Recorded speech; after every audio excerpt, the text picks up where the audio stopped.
Hey everybody, welcome to Castles, Capes, and Clones presents The Falcon and the Winter Soldier, the show where we do a deep dive into the Disney Plus show Falcon and the Winter Soldier. Today we'll be talking about episode 3, Three. Yeah. uh, entitled Power Broker. So if you have not seen the episode yet, just be warned, we will be talking about it. Um, Spoilery, very, very hmm spoilery. So that is your warning. If you've not seen it, go ahead and watch it and then come back to this show. Um, I am Rich. As you can tell, our normal host, Lauren, is not here. He's feeling under the weather. Instead of delaying this a little bit, we decided to just keep going. But I do have Tom here with me. Greetings. Nice to be back. Yeah. How's it going? Pretty good. I enjoyed this episode very much. Yeah. Love the last one. What else?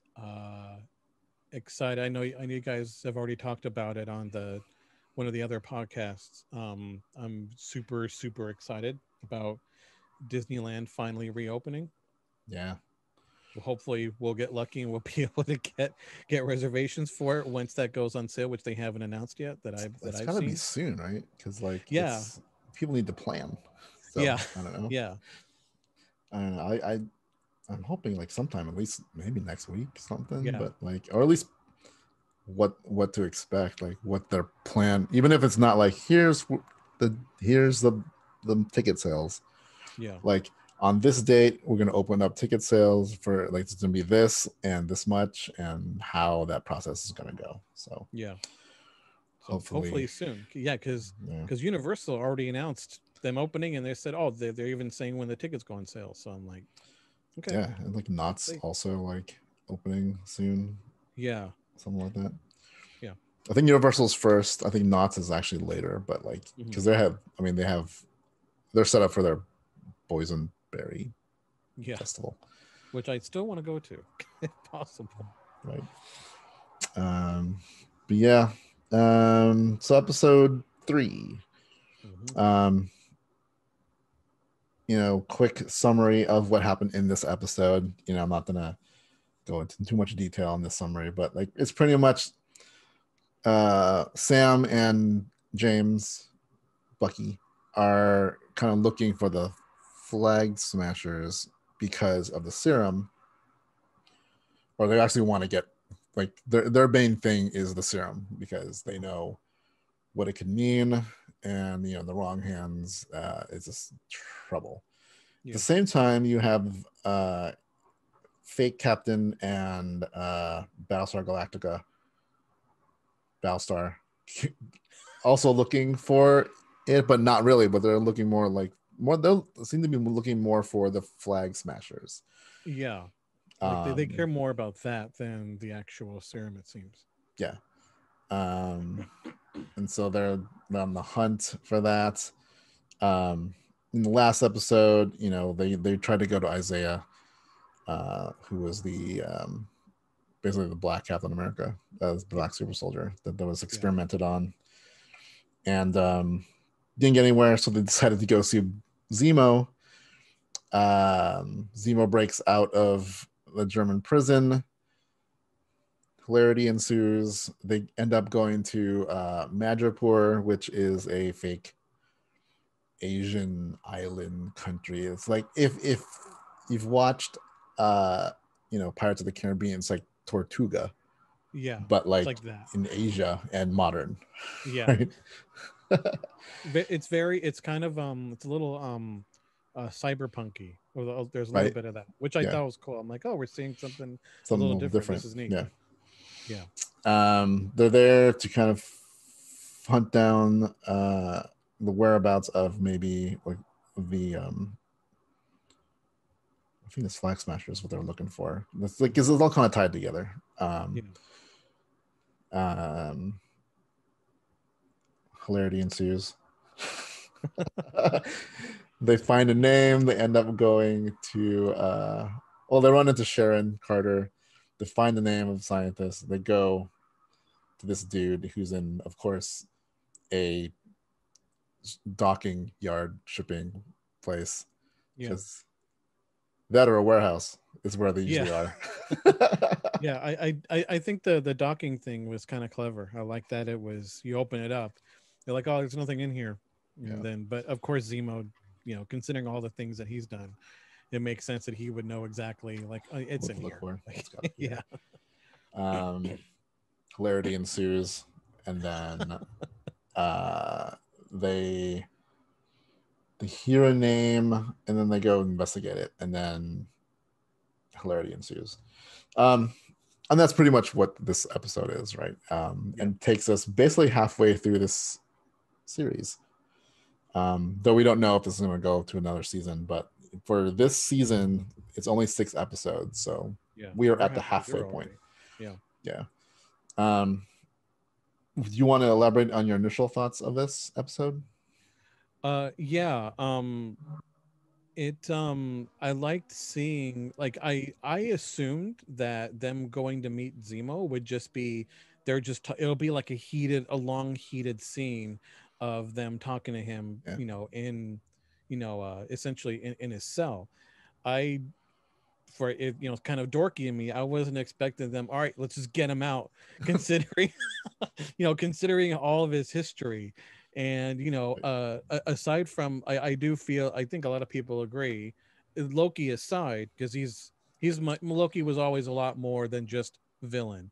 Right. He was like an anti-hero. He was a lot very complex. He has history with Thor and the other characters. Yeah. I mean, he started off that way, but it elevated to something even more. But like Zemo, uh what was Jordan's in Black Panther, it wasn't Killmonger. it Killmonger. I was gonna say Warmonger. I know that wasn't right. Killmonger and especially Thanos were really, really strong villains, Yeah. because you can relate, you understand where they're coming from. And I always love Zemo because he's just a guy, like, just versus, you have all these ultra insane villains that are super powerful and all this. Right. And I like that I always like that he was aware of that. He's like, I can't, what am I gonna do, fight the Avengers? Like, what am I gonna do?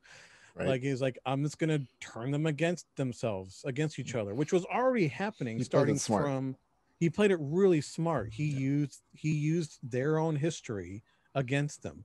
Because Mm. yeah, the Avengers already started to kind of split a little bit in Age of Ultron. There was already a little bit of, based off of what Tony did. Yeah. So, and I was like, how is this gonna go? Because he's just, yeah, he had some training, but nowhere near, he's not the Winter Soldier. He's not the superhuman, you know Right. like, he's just his personality. And I'm like, this is going to be interesting, and it totally was. And then finding out that he's very wealthy, which, I like that. That was a big reveal. For me, the whole thing where Bucky had to play the role of the Winter Soldier again, uh considering everything he's gone through, and how it Mm. just, how that was kind of uncomfortable for me, just seeing him trying to play that role again.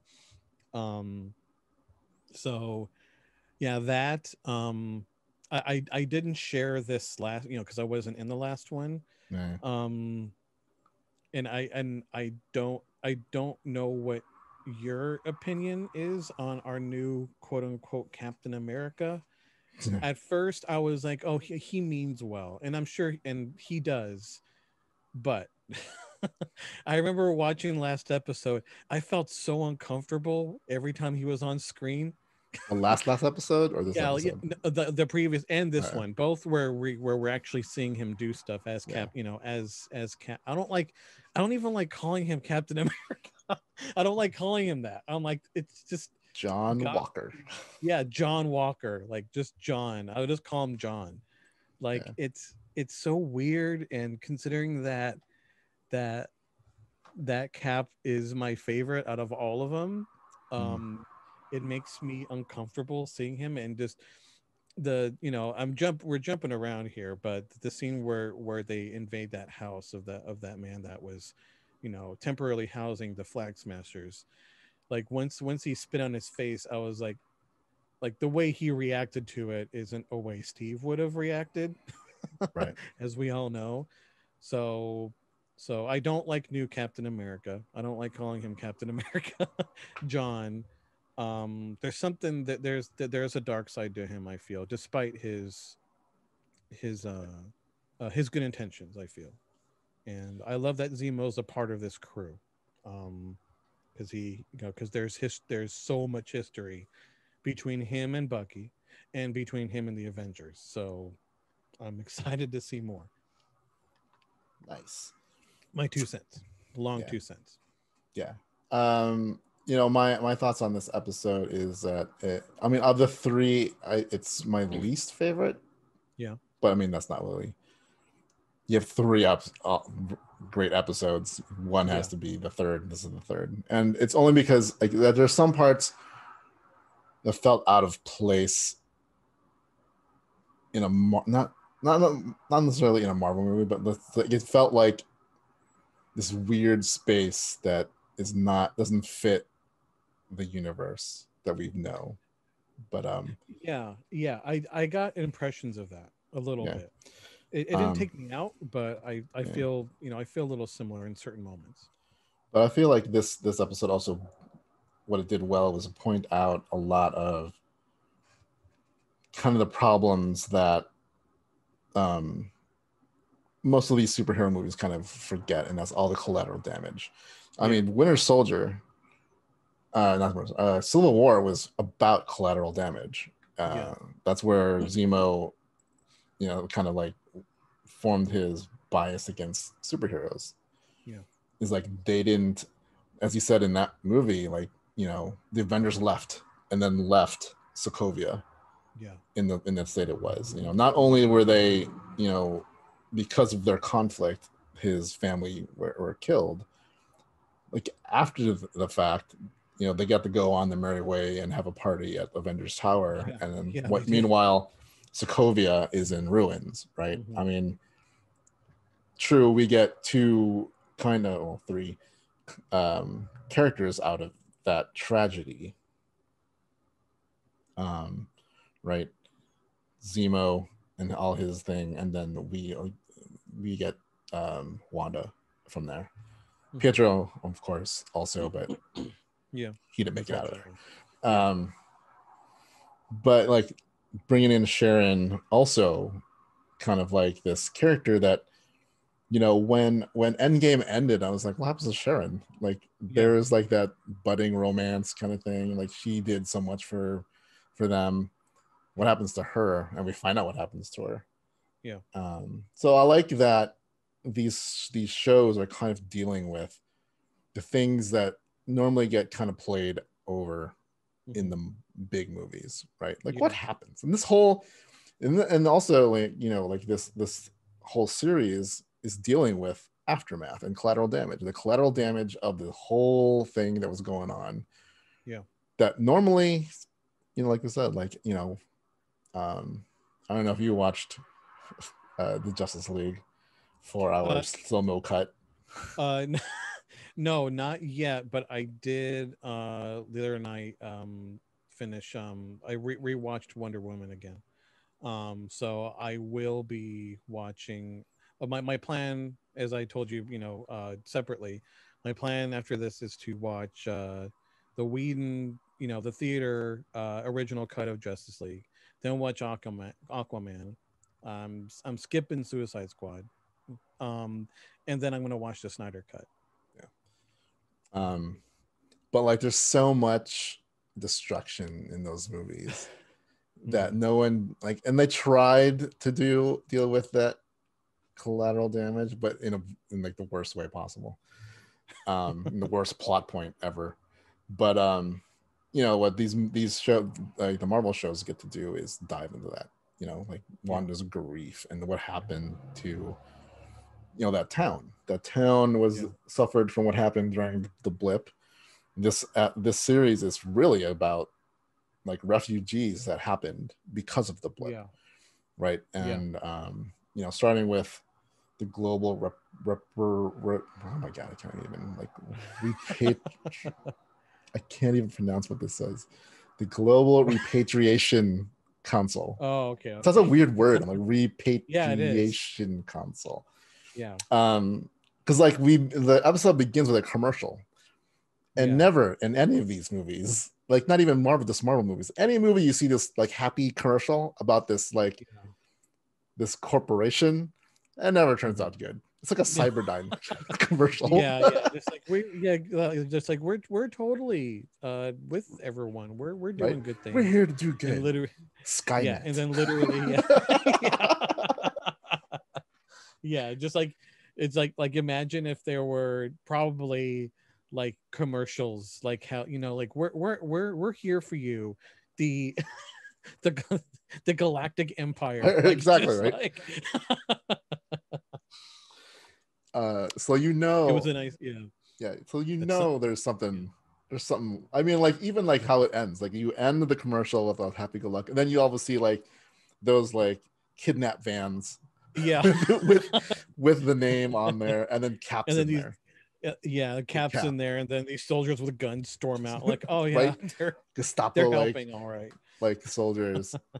Right? And it's like I'm not sure who these guys are and where they're like. I'm assuming it's America, because America always butts their heads in everything, right? I mean, considering what that what that character said to to John, just fake like Cap. you're America. Fake Cap, what he says to him, just like you, I don't remember the exact line, just like you Americans you got more vicious, more brutal. You got Americans more brutal. Got more brutal. Yeah, just like, and considering what we just saw in when it comes to Sword anyway, in WandaVision, it seemed like based off of everything that happened during the blip, they're like, no, we're gonna do this, and we're gonna do this. We're gonna make sure at any cost that things don't go back to that 5-year point, because and like the refugees, and especially the that city we go to in this episode, it reminded me of what Clint was up to during Endgame, and how he was really upset, and I completely understand how he just lost it. He lost his whole family, and he was upset that despite this, how the entire universe was affected by the blip, there were gangs and organizations taking full advantage of that. And it kind of reminded me, and I understand from like Sword, for just a basic point of view, is things were really bad because of because of what Thanos did, and there were organizations that liked that and were taking advantage of it. We don't want that to happen again. But the problem is that when it comes to organizations like this new one, is that they're like, at any cost we're going to make sure that it doesn't matter what the collateral damage is. We're going to make sure it doesn't go back to what happened in those 5 years, or even like the bad things that how the world was in its bad ways before the snap, so to speak. So it screams at just at any cost, like peace at any cost. So it just seems like you kind of see where the Flag Smashers are coming from, right? Like in the wake of this tragedy of losing half of the population, and we kind of talked about this last episode, but like losing, I'm sure like leaders were lost and things like that. So like during that 5 years, it was like rebuilding society, right? And some of these people found that through this, there was a sort of global unity, right? I mean, it's like, when 9/11 happened here in the States, all of a sudden for like a couple months, like everyone was unified. But even that unification of like America, there was like the hints of people that were it was like a fake unity almost, because there were people who were taking it not as just American patriotism, but an excuse to be, um, you know, bigots, Yeah. racists, Oh yeah. and stuff like that, right? Yeah. So the I underlying, yeah. deep-seated kind of human nature is there, Hmm. and I'd suspect that, that happened. I mean, we do know that happened because that's what Hawkeye was doing. Like, Yeah. people who were there also then took advantage of this lawlessness almost, Hmm. right? Um, and that's where Ronin comes in. Hawkeye Hmm. becomes Ronin for that Yeah. those 5 years. You Yeah. know, um, it's just I'm trying to figure out, like, what's their reach. Like, obviously they go into places not American soil, but they like have like carte blanche. Like, who's stopping them? No one's stopping them. No, they're just kind of doing whatever. I mean, they are running from from the authorities essentially. But yeah, they're kind of despite the blip, despite everyone coming back, they're doing pretty well, for this small group um of this, of like super soldier refugees pretty much. Um yeah, it's very interesting. And yeah, and they are trying to do good. Like you said, I understand where they're coming from. Um Right. but that serum scares me. I mean, obviously, like Zemo was very against the serum. Like there's usually some kind of side effect to it. Aside, it seems like psychologically anyway. And this newer serum, I'm wondering if we're gonna see it. Aside from the fact that they're not all ripped and huge, like that scientist said, it's meant to be subtle, so you can't tell. Mhm. um which just makes it more interesting, like versus like the way Bucky looks and the way Cap looks, and those other Winter Soldiers that we saw in Civil War. Just these They just look like normal people for the most part, like you'd have no idea. Right. So there's got to be some kind of, even if it's a delayed side, a delayed after effect, there's got to be something to that. I wouldn't be surprised if there was something to it, considering the advantages that it gives. I don't know. It definitely dives into it already. Um, Yeah. you know, like but you're right. Like, they are painted as kind of the Robin Hoods, right? Like, this is what, like, when John Yeah. Walker comes in, and the dude, Hmm. he's trying to shake him down, and he's like, and this is where we see the difference between like Steve Rogers and John Walker. Like, Yeah. he comes in, he's like, "Don't you know who I am? Like, you must respect this uniform." Whereas Steve Hmm. Rogers kind of never felt like he felt like he had to live up to the uniform. Yeah. Whereas this guy's like, "I put it Yeah. on, so you must give me respect." Yeah. Like, in the last episode, he was telling, Sam, like pretty much like, join me because Captain America needs a Falcon, right? Yeah. Like, and I'm Captain America, so you should be, but you should be Hmm. here. Like, that's not how this works, right? It's not the job description to be Captain America's sidekick. Like, Sam was Yeah. Steve's friend, right? Hmm. He wasn't just a guy that Yeah, they hired. yeah, um, yeah. And the same thing, like Battlestar says to John Walker, he's saying, like, people are protecting him, protecting this group. That kind of thing creates loyalty. And Yeah. that's the exact opposite of what John Walker is. Like, he demands loyalty, but he Yeah. doesn't create it.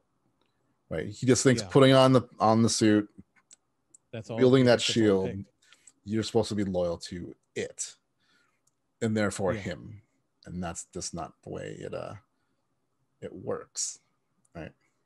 Yeah. Yeah. Yeah. Yeah. Versus Steve, he not only, because like as we mentioned in the first episode of this, just how essentially he was just poster boy to, you know, buy war bonds. And then he turned into this thing. But just, and I keep going back to Endgame, during the blip, just how like Steve wasn't out fighting, he was helping as many people as he could, like Just psychologically. holding That, like yeah, support groups. yeah, he was So, just like, yeah. I'm just trying to help you guys out because this is hard. Yeah. um and John Walker doesn't seem like he understands that that's truly what Captain America. It wasn't about the suit. It wasn't about like, look how good I am at fighting. I mean, we all Mhm. know how great Steve was in combat, but it was about just trying to, this can sound cliche to some people. It's about trying to help your fellow man, and that's what Steve is all about. Um, So, yeah. So this leads them next topic. Zemo himself, right? We get a Silence of the Lambs kind of scene with him behind glass, whatever, having a yeah, conversation with um, James in yeah, the Jodie Foster role. yeah. um, and like the whole time, and it's like, all right, it's the same kind of thing. Like, I need to go to the madman to Mhm. catch another bad guy, Yeah, and probably you'll escape in this process, right? yeah. And spoiler alert, he does. Yes. And I love the way they go through how this happens. It's not like they show you like this is the plan, and then like James had a plan already. Yeah. It's I like how it's the like, James just going like, hypothetically, this, Yeah. this could happen. Like, what if we did this? This And happened. I liked, and I was wondering at first when we started seeing Zemo get out, I'm like, are we just kind of seeing what the plan could be? And then it snapped, and I was like, oh, this is really this this hypothetical is literally happening. And I love that he just walks in. I know. I'm here. And just how surprised he was. Yeah. Yeah, it was really good. And I really loved how, during the very Silence of the Lamb scene, when Mhm. Bucky walks in, how immediately Zemo is saying his words, those. Right? Because that was like in my head, I'm like, he's gonna try, like, he's got to like try it, right? Yeah, That's right in my head. I'm like, oh, I hope. Like in my head, I was like, this can go one of two ways. It's not gonna happen, or it might. Like, I didn't think he'd go full on Winter Soldier again, but I think yeah, maybe it would have clicked something. Like, he's still not totally yeah. okay, But it did get in his head, like not in that way, right? but it's clear Zemo said that to. I mean, he said some stuff. I want to see how much is left. Yeah, Just, right. and yeah, there is something there. Mm-hmm. It's remnants. I mean, we all know, he has all them. He remembers everything he did, um, which is which I can't even imagine what he's going through just off that 90 alone. plus years of being the Yeah, Winter of just Soldier. being the Winter Soldier and just having like zero control over his own body. Right. So yeah, I thought it was really sinister that he just, again, the whole Silence of the Lamb thing is he's just getting in his head already the moment he walks in. The moment he opens that door, he's Yeah. already getting in his head. And I'm just like, Zemo is so dangerous, but not in the usual way. He's really cunning and smart and dangerous in that way. I mean, Like, yeah, you because have to really be he's on your literally toes. reading Machiavelli, Yeah, yeah, which which that's not even like burying the lead. Like it's yeah, this is yeah. who I am, Seriously. dude. I will scheme, I will do all these things to get what I want, pretty much. Yeah, Um, and he does. Like, I don't know if he's got an end game, pun intended, to what he wants to do in this series. Like, yeah, I'm sure. And this is why they went to him, because they know he has no love for super soldiers, right? For yeah, heroes, basically. And in that plane ride, well, first I love the fact that they brought in Baron, because in the comics he's Baron the yeah. Zemo, and he is rich, and he is like Oh, he's okay. the leader of a country, I think, or whatever. Huh. So I was wondering how they're gonna put, if they're ever bring Baron into the thing. And it turns out like, oh yeah, he is a Baron. He is, his family is super rich. Uh, Yeah. and you never get that from like the way he was in Civil War. Mm-mm. But I like that he's kind of like the Marvel anti-Batman in a way. Like Yeah. he's got a butler, he's got Yeah. private planes, Yeah. he's rich, he's got connections, he's kind of got like two Mhm. personalities, like when he's, but like Yeah. not the kind of like stupid playboy that Bruce Wayne kind of becomes, but he's like this Yeah. underground, like I'm rich dude, and he's got that Yeah. attitude, that Yeah. kind of thing. But I love that they brought that into his character. But that plane scene where he's talking about symbols, Yeah. and how it's dangerous to follow a symbol and a hero, because once you start idolizing them, you don't see their flaws. Yeah. And I mean, it's poignant to Yeah. now, right? A lot of people idolize terrible people and look Hmm. past their flaws. Um, Yeah. the scene in Civil War where he comes face to face with Steve Rogers, and he goes something like, "Oh, Talking about like his there's eyes, I think, green in right? your There's a eyes." little green in your eyes. Yeah. Yeah, and he said something like, "It's nice to know there's some flaws," Yeah. right? And Killer circles kind of back to that. Like he like the danger, like he's right, the danger is that we don't see the flaws in the people that we, Yeah. and that leads to all this kind of stuff. Like the Avengers saved the world but destroyed Sokovia, but Yeah. they just going off on their merry way. Like Wakanda, the Wakandan consulate, you know I mean, that's what started the Accords. Like it could say like maybe they like someone had to stand up to that, and it was Wakanda, like, Yeah. hey, we're not going to take this, like we need Yeah. reparations or something, this is outrageous. Yeah. um but I like that, like Zemo has, and it makes sense, and he's definitely looking at the new Captain America.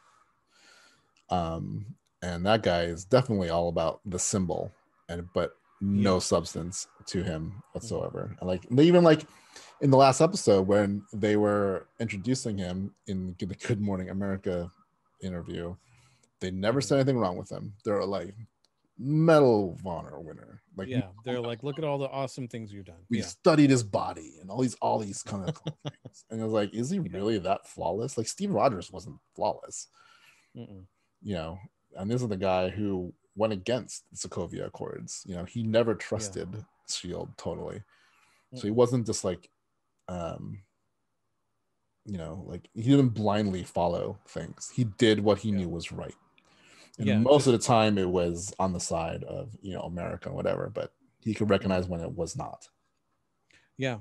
Even back, going back to Winter Soldier, just when when he's with Fury, and he's showing him all the the technology and all that. Just we actually going even before that, in that wonderful heated conversation during Age of Ultron, where him and Tony are chopping firewood, and how Tony's trying to justify you know uh his attempts at Ultron before Ultron became Right. what he became, when he ended up being. Just how Steve says, every time you try to stop a war before it starts, innocent people die. um and he understood that. Mm. So I know I keep like any I feel like any opportunity to just show my love for Captain America I'll take. but yeah, it's just, yeah, John, and it reminds me, like in the last episode, where they're on that truck reluctantly, and just how how he asked, John, how many grenades have you jumped on, and how he says, oh, there's this trick you can do with putting the hell, with Do getting, this trick with a helmet. with the helmet. And I'm just like, that's not what Steve did. He just jumped on it. Like, he was like, I'm gonna get blown up right now, and I don't Yep. care as long as I save all these people around me. Yeah. The, And yeah. there's such a huge difference between the two, despite the fact that, yeah, John, he does have good intentions. It's just, I don't know. It's just He's just not his intentions might be noble, but his yeah, methods and his reasoning is almost not. yeah. Right. And which brings us to Carly. Mm-hmm. Carly is kind of the same thing. Like the Flag Smashers have this symbol, right? Mm-hmm. It's the hand with the globe on it. Yeah. Right. It's meant to be unity, right? It's meant to be like, that's why the Flag Smashers. They don't like flags. They don't like nations. Like, it's to be one world, one people, right? Yeah. And like, kind of like Robin Hood, like the public, the people that they help, love them, Mm-hmm. right? Because they're helping them. And their intentions are well meant, right? Like, all these people who didn't have the power after the blip, who were living their lives, made the most of it, and then all of a sudden half the population comes back, and then the people with power, like the GRC, took it away from them. Like, she even says in this episode, you guys had 6 months of supplies. What are you doing? Yeah. You're just hoarding it for whoever you deem is worthy of it, right? She kind of, like, you kind of get hints that I think she's an orphan. It sounds like she's an orphan with a bunch of other people, because I don't think like, when we meet her in this episode, she goes to who she calls mama, but I don't think it is. I think it's more like a term of endearment for someone who was maybe their caregiver or their teacher. Yeah. She even says, like, I wanted to be a teacher like her. What was her name? Her name was Donya Madani, or something like that. Like, she called her Mama Donya. I don't think she's her actual mother. I think she's the person who took care of these kids, like the foster parent almost of these kids. Yeah. That's what I assumed she was. Yeah. Totally forget where I was going with this symbol. Yeah. Right. But like, and then she kind of corrupts that symbol, like that whole one people, one world, yet she blows up that building. Yeah, she kills all those people. She kills all those people. Even that dude with her, who's on her team, on her side, understands there were still people in there. What are you doing? Yeah. So there's a rift there. Like, she's going down this path of anything to get what I want. And she even says, like, it's the only language they understand. And that's like that's her justifying going to that side, going crossing that line that they shouldn't be. And then they're like, the more they start doing like those kind of things, the more they become terrorists, and then they might start losing the public face, especially if they don't, how much did she plan? Did she know everyone who was in that building was, quote unquote, the enemy, right? Did she think about the collateral damage? Once you start bringing that into it, and the innocent people die because of her and her group, then they become less endearing to the public and more, like I said, terrorists. But I love the way they're taking these characters, because it's all the same. Like, everyone's got good intentions, even the villains, the quote unquote villains, and they're all hiding behind symbols, or they're all there's like a something, some kind of symbol in there somewhere, like for fake Cap and for Bucky and Sam, it's that shield, right? Yeah. Who, like, Bucky is like, someone deserves, like, someone needs to be worthy of that shield. Hmm. John Walker's like, I've got the shield, you need to bow down to me, almost like give me the Yeah. respect and the authority I deserve Yeah. because they gave it to me. And Sam's is like, and I like how, like, at like some point he's just like, he's almost like being influenced a little bit by Baron Zemo and kind of like looking at it, like opening his eyes were opening to him. It's like, yeah, that's right. This shield, the power that that symbol holds, can be dangerous, just like having Hmm. a super serum, right? Yeah. In the wrong hands, this symbol is dangerous, and that's Yeah. why he's like, I should have destroyed it. Hmm. Um, so it's like this power play between all of them, all kind of dealing with the same kind of question. Um, I think it's like, you know, I think it's what's brilliant about this series. It's not, like when I'm watching these, I don't feel the same way I did about WandaVision, where with WandaVision, I had to like dissect every single scene to Yeah. look for Mephisto. Yeah. This one I can enjoy, I can watch. Like, I don't sit there and scrutinize every single scene. Yeah. Because I'm enjoying the story as it unfolds. And there's no like hitting, I don't, maybe there is, but like not as much as like WandaVision would have had. Yeah, where there was little Clues clues and whatever. planted as to Yeah. where it could go. Yeah. Yeah, this one is, I mean, yeah, WandaVision was at its core revolved around Wanda and her grief and how she's dealing with it. That was Mhm. the core of all, pretty much the majority of it. And this is, I feel, taking that in a very similar direction. As you said, we're just, how are these two characters dealing with everything that they just went through? Steve is gone, allegedly. Mhm. I don't, first of all, I don't think, I think, I mean, he's old. I mean, yeah, we know that, but I don't think, I because don't think he's gone. we haven't seen a funeral, not like a Right. memorial for I mean, they I talk think, about him like he is gone. So I don't know yeah, they what the, talk about him like, we don't know yeah. what the world know. Like, what do they know he, I mean, there's theory, like obviously there's that theory from the The first moon. episode. He's like on the moon. He's on the And you moon. know what? He Yeah. could be, because it seems like, like not maybe on the moon, but like, we Yeah. know Nick Fury's up there in Yeah. space. Like, we Yeah. know there's some kind of like scroll ship thingy Yeah. up there. Yeah. Um, For he could be on the equivalent of like the, the ISS or something like that. Like he just could to be kind hanging of, out in Wakanda for all we know. yeah, he very well could be, because he's, and that he's just resting, Yeah, clearly. I mean, that's what I think. And yeah.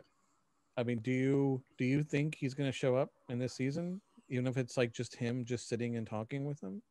Um, Or like even if it's Maybe. something as I simple as feel like, like there might be just a little of it. or at least a hint that he's still Because around.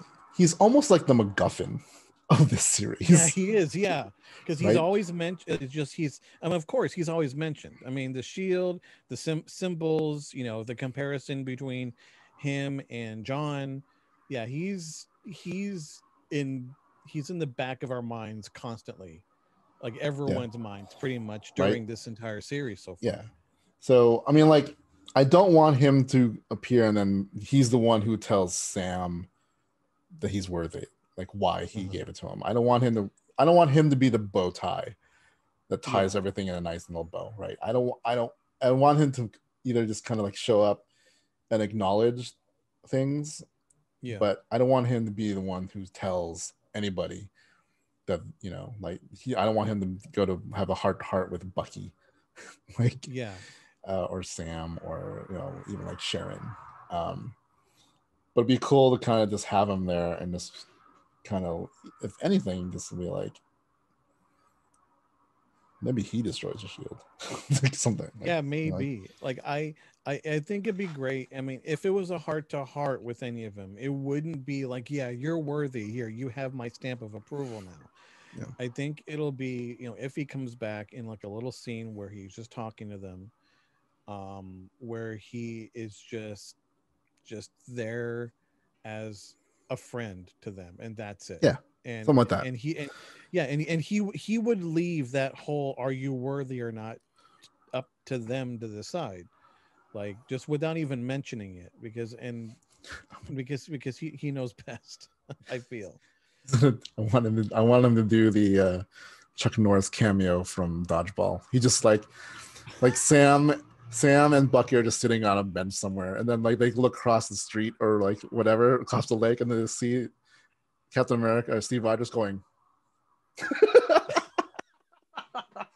Or he salutes them and that's it. That's it. Yeah. Credits. Yeah. Or like even like say the last scene is Sam accepting that he's going to be the new Captain America, right? Yeah. I think this might be the direction they're going. Like like Bucky is like, there needs to be a Captain America, and by the end of this, I'm gonna get it from this dude, right? Where Sam's the one who's like, I want to destroy it. I feel like the person who's most worthy is always the one who doesn't want it, and I think Sam's gonna learn that he needs to be that. I think the whole thing with the race thing, how he got treated in the last episode, how Isaiah got treated as a super soldier, a black super soldier. I think he's gonna learn, or he's gonna take on the role of Captain America. And I think, like jug aside, like the whole thumbs up thing, but even if it's just Steve Rogers in whatever home he's in watching TV, and they do that whole scene again, and it's like, this is the new Captain America, and it's Sam, and just have him be watching it. Yeah, that's it. It's something as simple as that. Even if we just see like the back of his head, like just keep it a little bit ambiguous, like, oh, that's him, but we're not sure. But if they do to show the back of the head, and not his face, they should put him in the Knives Out sweater. Yes, please. I love that sweater so much. All right, so what's funny about this episode? This episode is called Power Broker. Yeah. And we don't really meet the Power Broker, but I feel like the Power Broker is the other thing. That's almost like the Phantom Menace of this thing. Yeah. Like when Zemo goes to that club, he's like, we want to stay under the Power Broker's radar. So almost like it's not, what they're doing there is not related to him, but it's totally related to him. But Madripoor. So Madripoor is obviously a fake Marvel country. As we kind of mentioned, it's like the Tortuga. It was a pirate haven in the 1800s. It's in the Indonesian area. That was the impression I was getting. And it does play a part in Marvel Comics. Like, this is kind of a major hangout for Logan. Really? Wolverine. That would make sense. They did show the Princess Bar, which is from the comics, and that's pretty much where Logan was hanging out all the time.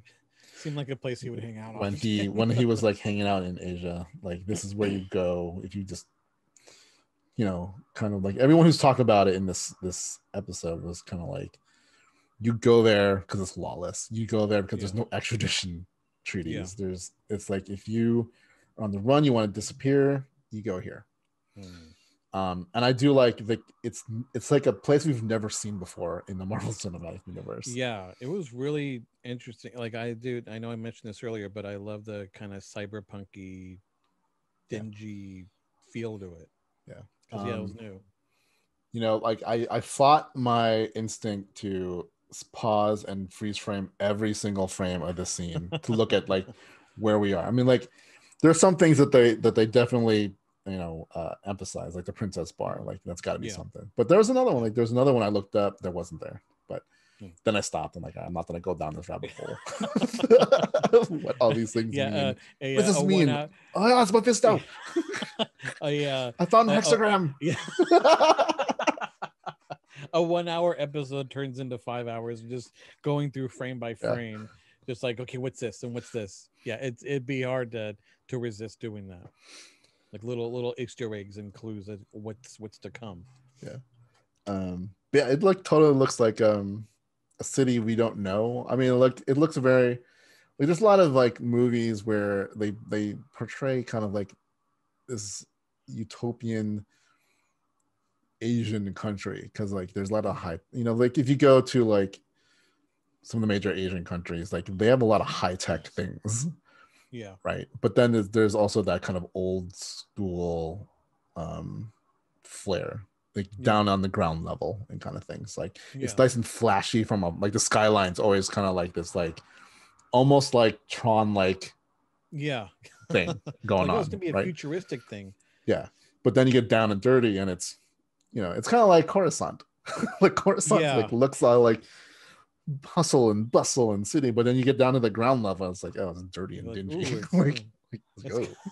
It's kind of, I mean, it's I'll be honest, it's kind of like, if you're on like, for our Southern California viewers, it's like if you're on the 5 and you're driving and you see Los Angeles at night all lit up, or like, look how like futuristic and nice it is.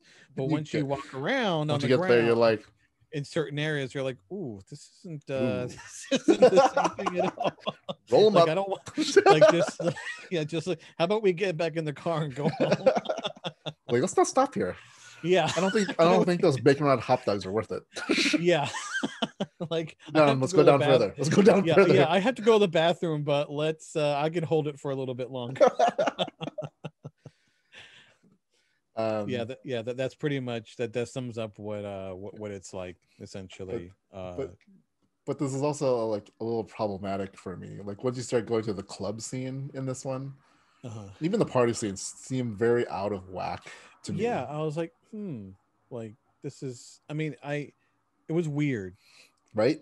It's like once they got to that thing, like I get it, but it just feels like because it's Disney, it can't go further than it needs to really portray like the seedy low, what the hell is it, low town? Yeah. so low town and high town. Which one's the good part?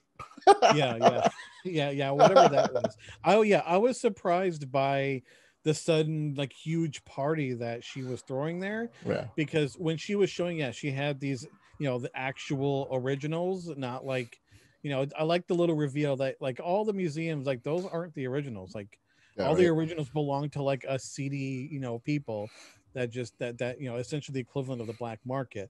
I liked that, and I assumed it would be like that's how she's making, that's how she's able to keep afloat, being under the radar by kind of doing this shady stuff. And like I assume like there'd be like she'd have clients that would show up there like looking to buy a piece of art or something like that. So when it was all of a sudden this huge party, like I was like, I wasn't, that was kind of weird. I think that's part of it also, where I feel like this is the part where it got rushed. Like the introduction of Sharon feels very abrupt. Like there's no build up really. Like we see this hooded person for like a second, and like there was no build up to what that meant.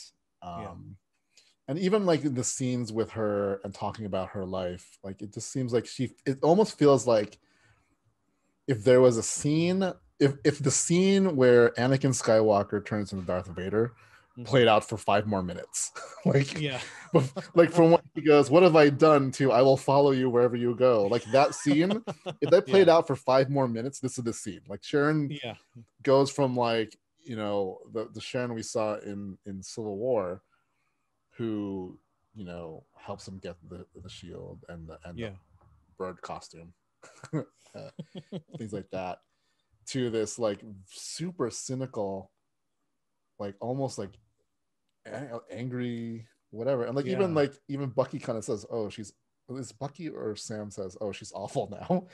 I think it was Bucky. Yeah. right? And it's Yeah. like, and that's the thing is like it felt like I'm hoping there's a payoff to this, and this is there's a better reason than Yeah. just she's been on the run and she's been basically like I kind of mentioned in the beginning, like collateral damage. Like she paid the price. Everyone kind of assumes that well, she helped Captain America. Of course, Yeah. she's gonna get you know forgiven and whatever. Nope. Yeah. she, Yeah. uh, and that's the thing is like if the world seems to thank the Avengers, right? Mhm. When people realize who Sam is, like, oh, Yeah. like none of them could said like Sharon should be able to be pardoned and come back. Like, and then they said it like, what's his name? Bucky, 90 years of Yeah. awfulness. Yeah. And he's fine as long as he follows these things. He He's did all fine. these things, and then he got pardoned. And Sharon, Yeah. who's stole the The the shield shield and and the government the property and whatever, yeah. but for the Avengers, you Mm. feel like someone would have said something, and even like Sam says it. I'm sorry I didn't call and whatever. Yeah. But I feel like that whole story, like I feel like her thing is too simple but too abrupt. Like it just seems Yeah. like that seems more out of character, and especially Yeah. when we see her later. Yeah. Um, I'm glad we got to see her.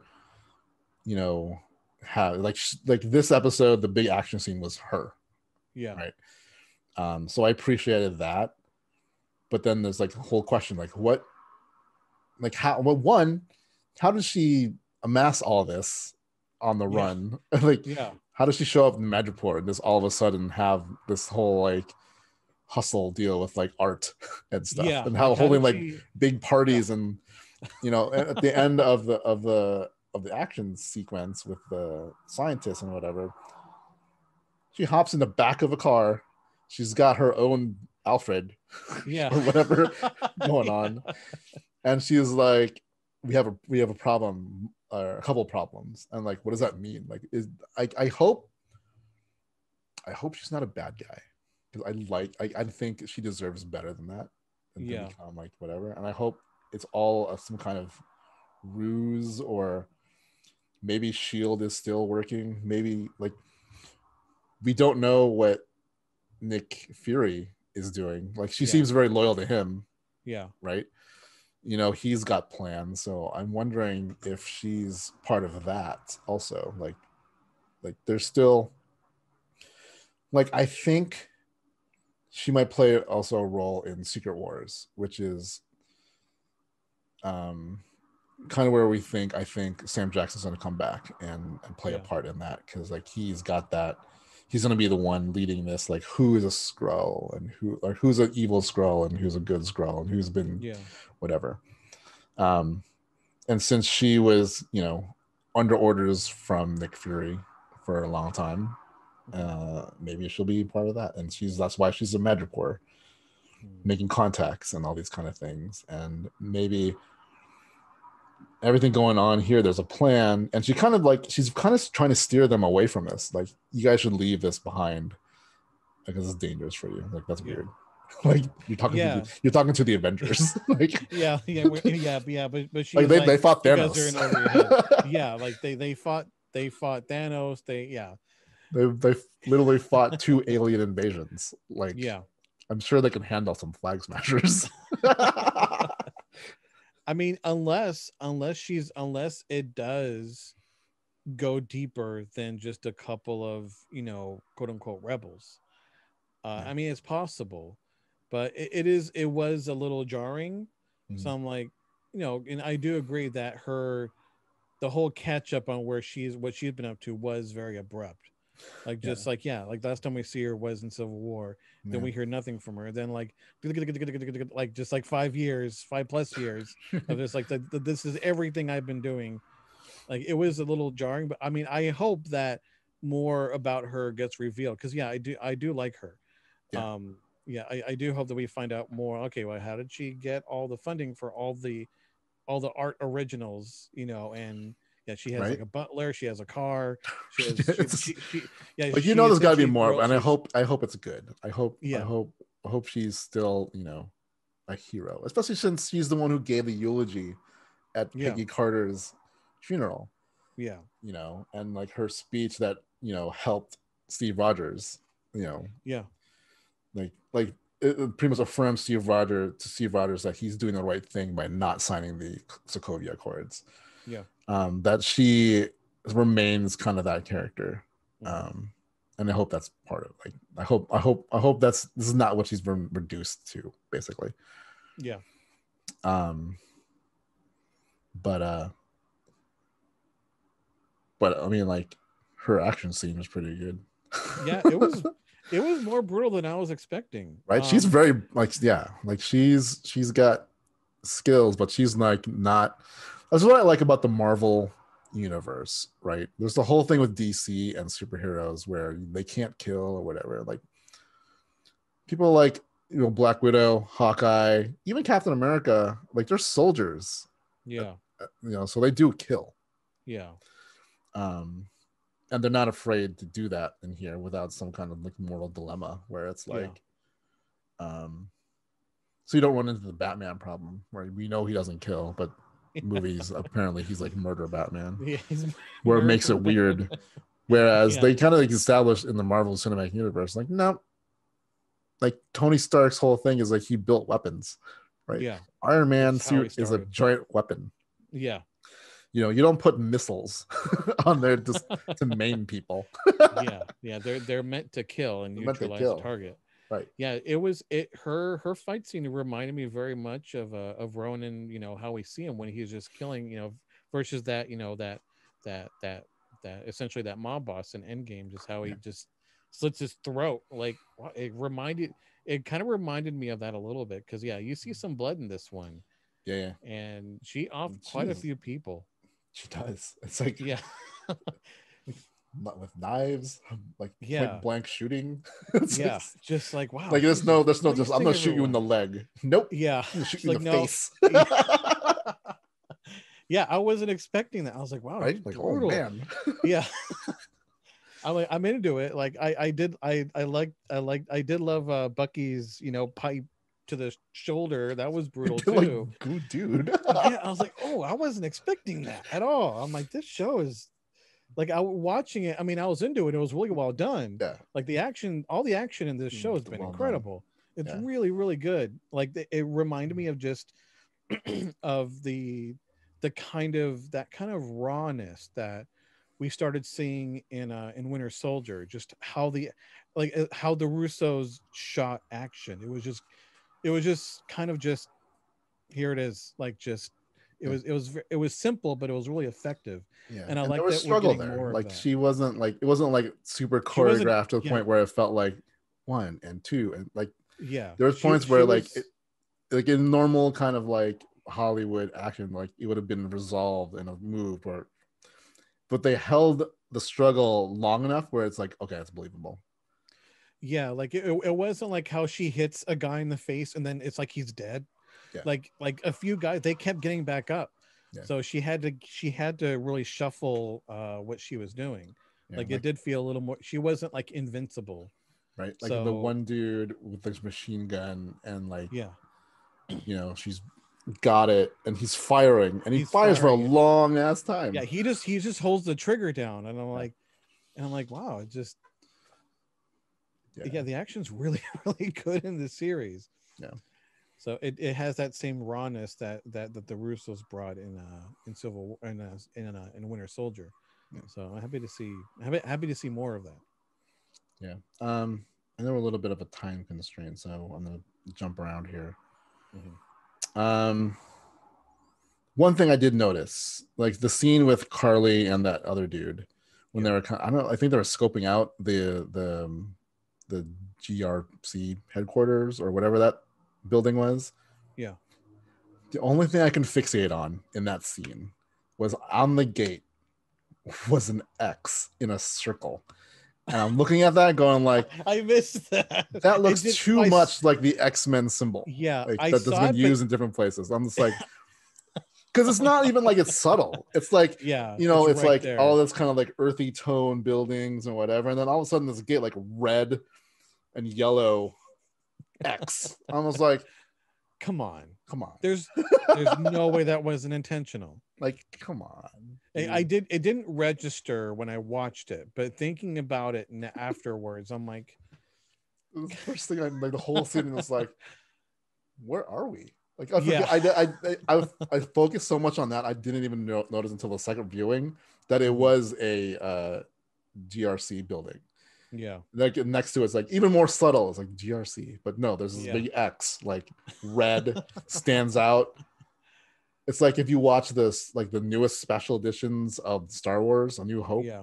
The scene where the droids crash and they're walking away on Tatooine. There's like this weird blue thing on their escape pod, and I keep looking at it, going like, "Why is that there?" Like, it feels like there's such a blatant mistake here. See, that's hard for me because I have, as you know, I have custom edited versions so you have the of original the original look. trilogy. So I have mostly the original look with some of the special edition things thrown in there. It's almost like they put in a blue screen but didn't fill in the blue screen. Yeah. And it feels like, is that a choice? That wasn't there before, dude. Yeah. Is that like McClunky? I don't know. I'm just like just adding things for the sake of it in places that don't need it. Yeah. So I was fixated on that thing. The scientist guy, Wilfred Nagel, in the comic books, he's the one who's experimented on Isaiah. Okay. So that's kind of his tie to the comics. Mm-hmm. But he also was working on super soldier serum. Mm-hmm. I like how he was like, I am a god. Yeah. Again, kind of like a symbol, like I am this thing. Yeah. I'm trying to think, like, typical. I don't think there's like a lot here, and obviously we get the reaction from Sam when he's saying like, I took this sample from, and he's clearly referring to Isaiah. Yeah. In there, rising him. And this is where I knew, like if there's anything I knew about this episode, I'm like, I can see Baron Zemo looking at him. He's gonna kill him. This is how the scene's gonna end. This guy's not gonna live. And yeah, sure enough, I feel like he was boiling with anger, like hearing all this stuff. Right. So, but we did learn that there was 20. He made 20 vials or whatever of the super soldier serum. That they were stolen by Karli and the Flag Smashers, and then the Power Broker is pissed. Yeah. With his death, Karli, who mentions it, says like it's almost like there was a loose end, and now that the guy who made the serum is no longer available to make anymore, now she thinks she has a bargaining chip, which I'm sure that'll go swimmingly well. Yeah, I was like, oh yeah, I don't think it's gonna work out the way. I'm sure the Power Broker, whoever the person is gonna be like, oh, now that you've got the only ones, I will do everything to like get it back from you. What do you want? I think it's like, even I think it's almost to be even more desperate for this thing and whatever. So yeah, I agree with you on that. I like that they're like during that scene, like they did, this was kind of like everyone thought this might have been like the buddy cop movie show. Yeah. And they kind of did a little bit of it when they're in the thing. Like, thought I was going left. Which is like a total Riggs and Murtaugh thing. Yeah. With sharing it, like, I'm really doing this. Yeah. There's a time, people. Trying to think here. We finally get Zemo in his mask, which I thought was amazing. Yeah, it was great. Because if you look at his early designs in the comic books, he's got that mask, but he's got like super, I don't even fancy clothes, purpley clothes and whatever. Yeah. But the trench coat and that mask, they made it work. So I'm happy we got to see Baron Zemo Um, let's see what else. Uh, we talked how like Sam's talked about destroying the shield. Blah blah blah blah blah. Carly kills those dudes in the building. Okay, so this is a theory time. The scene where they're gonna go, they're back on the plane and they go to, I guess, where they heard that Doña Madani is from. Like I forget where that is now. They're left Madripoor, so they're in this new place, and Zemo's talking about Sokovia and how he's like, I heard about Sokovia. I heard like a neighboring country kind of like pillaged it, so it almost does not exist anymore. Huh. The underlying thing about that is what was in Sokovia to be pillaged. Yeah. A bunch of Ultrons. Oh, that's right. Oh, there is a crap ton of vibranium. Yeah. In Sokovia. Just there. Because he even said like before anyone else could get there, like they was pillaged, right? Yeah. Sokovia is like an Eastern European country. Mm-hmm. Another famous Marvel Eastern European country is Latveria. Mm-hmm. Latveria is where Doctor Doom is. And we know the Fantastic Four is coming. They're coming. So this could be planting. I don't think we're going to get Doctor Doom in this series. Yeah. But I feel like it's planting kind of that there is this country in like the European, in Eastern Europe, mm-hmm. that has pillaged probably a whole bunch of vibranium or those Ultron things, right? Yeah. I'm just saying, like, who, what else, what other country can be like, we've got all this vibranium and they have a dude in a metal suit kind of thing, who's also very smart and whatever. So, and has ties with, I think, Baron Zemo as well. Yeah. If I'm not mistaken. Lauren would know more about that than I would. Yeah. So I thought that was pretty interesting. Interesting potential tie there. Right. And the other theory that's going around is the identity of the power broker. Again, we don't meet him. We don't really get a sense of where this person is. I mean, we kind of see like this one big graffiti thing where it says power broker is something. Yeah. But a lot of the theories point to oh my God, I can't remember his name. The scientist guy from Captain America. Zola. Oh. Well, he was, yeah. Well, who is technically right now an AI. Yeah. Right. The security footage is kind of that greenish color that he was in. In Winter Soldier. Mm-hmm. Yeah, Winter Soldier. Yeah. Even the commercial for and another theory is that he's behind the GRC. Because like some of that, like the logo on that seems very computery, like pixel computery. Yeah. At some points, right? And it kind of makes sense. Like he's not like a living thing. So he was around during the blip, and if he's still around as like this AI kind of construct, he could have amassed power during the 5 years.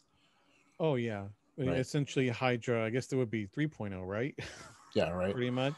So that is one theory where I'm like, yeah, maybe. You know, I just feel like it's interesting they call this the power broker, where, you know, we don't. Like he wasn't like part of the central thing. Like he's kind of this like background presence. Yeah. You know, he's more the villain to Carly. Yeah. We hear him mentioned, but like even Baron Zemo is like, yeah, we kind of want to get under his radar and whatever. Yeah. Yeah, we need to be careful. So those are two theories that are kind of running around, I think. Mm-hmm. And then also that X on the gate means Mephisto. Right. Trying to find Mephisto everywhere.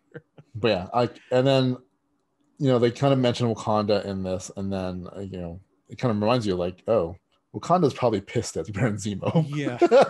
Yeah, they're probably not very happy. And then that's when Bucky is like, I'm gonna go for a walk, because I guess he notices that there's a bunch of memorial beads, which is the beads that the Wakandans have that apparently could be like, it's almost like could be anything. They can be like surveillance, they can be like project holograms, they can like other things, right? Yeah.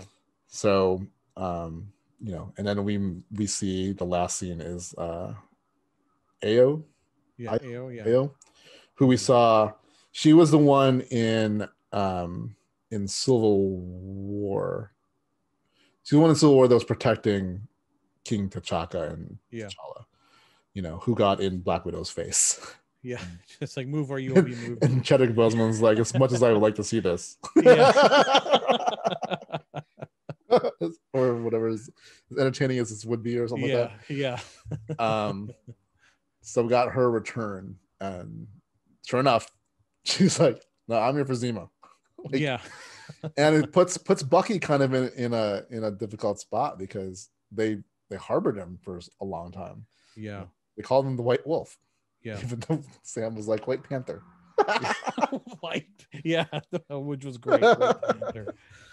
So I wonder how that plays in, if we're gonna see more of Wakanda.